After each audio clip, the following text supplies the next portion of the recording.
sa mundong ito, laking tuwa ng magulang mo, at ang kamay nila ang iyong ilaw.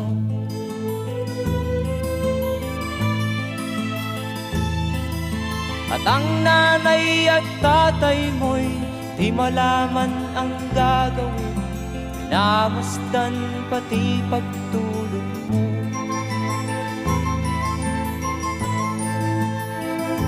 At sa gabi nagpupuyat ang iyong nanay sa pagtimpla ng gatas mo.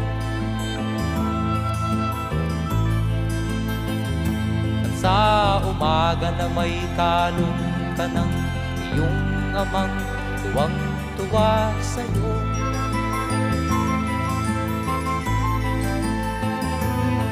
Ngayon nga ay malaki ka na, nais mo'y maging malaya, di man sila payag, walang magagawa.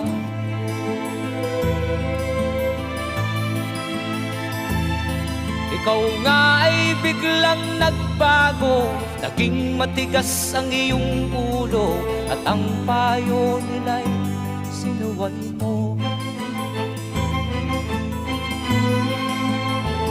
Di mo man lang inisip na ang kanilang